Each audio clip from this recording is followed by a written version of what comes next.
Hello everyone, అందరికీ నమస్తే. అందరు ఎట్లున్నారు? మంచిగా ఉన్నారా? నేనైతే చాలా బాగున్నాను. మీరందరికి కూడా బాగుండాలని మనస్ఫూర్తిగా కోరుకుంటూ ఈరోజుటి వీడియో ఏంటంటే, ఇదైతే 31st నైట్ అన్నమాట. నైట్ ఇప్పుడు 12 అవుతుంది టైం వచ్చేసి. ఇప్పుడైతే మా పిల్లలిద్దరు కేక్ కట్ చేసి ఒకరికొకరు అన్న చెల్లెలు అయితే తినిపించుకుంటున్నారు. ముందుగా అయితే మీ అందరికీ హ్యాపీ న్యూ ఇయర్. మా సెలబ్రేషన్ అంటే ఇట్లానే సింపుల్గా అయితే చేసుకున్నాము. సో మళ్ళీ నేనైతే పిల్లలకు కేక్ తినిపించాను.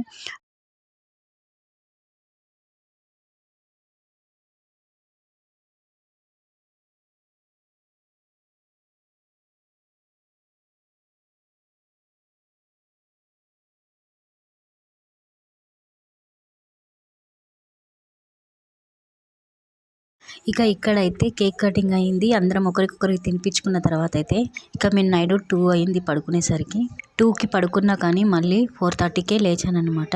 ఇక బయట నీళ్ళు పట్టి మొత్తం కడిగేసి కొన్ని బట్టలు ఉంటే బట్టలు కూడా విండేసానమాట. ఇప్పుడైతే టైం వచ్చేసి 6 అవుతుంది. అయినా ఇంత చీకటిగా ఉంది 6 o'clockకి. ఇక ముగ్గు అయితే స్టార్ట్ చేశాను. అది కూడా నేను యూట్యూబ్లో చూసిన చాలా డిజైన్స్ చూశాను, కానీ బాగా టైం పడుతుందని చెప్పేసి ఫైనల్గా అయితే ఒక చిన్నది సింపుల్ ముగ్గు అయితే నేను సెలెక్ట్ చేసి వేసుకుంటున్నాను అనమాట ఇక్కడ.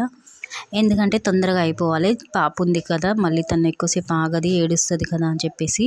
అయినా కూడా చాలా టైం పట్టింది ఈ ముగ్గు వేయడానికి కూడా. మనకైతే న్యూ ఇయర్ అంటే మెయిన్ ముగ్గు వేయడమే కదా, అందుకని చెప్పేసి ఇంకా నేను తొందరగానే లేచి చలిలో కూడా ముగ్గు వేస్తున్నాను అనమాట. సో ఇంత చిన్నదైనా కూడా టైం పడుతుంది కలర్స్ వేసేసరికి. నాకు కూడా చాలా టైం పట్టింది.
ఇక ముగ్గు అయితే వేయడం అయిపోయింది. ఎట్లా వచ్చింది అనేది కామెంట్ చేయండి. సో ఇక్కడ వచ్చేసి నేనైతే జీరా రైస్ చేస్తున్నాను. ఇక ఇప్పుడు బగారా రైస్ తింటాం కదా అని చెప్పేసి ఏం లేదు, సింపుల్గానే కొంచెం ఆయిల్ కొంచెం గీ వేసుకొని అయితే అది కొంచెం వేడి అవ్వగానే హోల్ గరం మసాలా వేసినాక కొంచెం పచ్చిమిర్చి వేయాలి. పచ్చిమిర్చి వేసినాక కొంచెం అల్లం వెల్లుల్లి పేస్ట్ వేసి అది బాగా ఫ్రై అయినాక కొంచెం తగినంత అయితే జీలకర్ర ఫస్ట్ నానబెట్టుకోవాలి. జీలకర్ర ఇప్పుడు జీరా రైస్ చేసేటప్పుడు జీలకర్ర నానబెట్టుకొని వేస్తే మాడకుండా ఉంటుందన్నమాట. ఫ్లేవర్ బాగా తెలుస్తుంది జీరా అనేది. సో నానబెట్టుకున్న జీలకర్రను అయితే ఇందులో వేసి కొంచెం ఫ్రై కానివ్వాలి. అది ఫ్రై అయినాక తగినంత వాటర్ వేసుకొని సాల్ట్ వేసుకొని అది ఎసరు వచ్చినాక ఇలా బియ్యం అయితే కడిగిన బియ్యం అట్లా వేసుకొని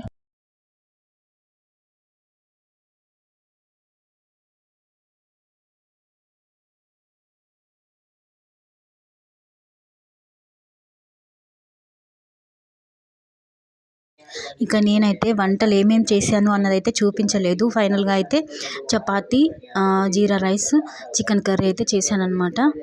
సో ఇప్పుడైతే నేను తింటున్నాను. ఒక చపాతీ పెట్టుకొని ఇంత జీరా రైస్ వేసుకున్నాను, చికెన్ వేసుకొని అయితే తింటున్నాను. చక్కగా కుదిరినాయి అన్ని వంటలు అయితే. చికెను చపాతి అన్నీ బాగా ఉన్నాయన్నమాట. చాలా టేస్టీగా ఉన్నాయి. ఇంకా నేనైతే ఇప్పటికే లేట్ అయిందని చెప్పేసి అయితే తింటున్నాను. సో వీడియో అయితే ఇక్కడితో ఎండ్ చేస్తున్నాను. వీడియో నచ్చితే ఒక చిన్న లైక్ ఇవ్వండి అబ్బా.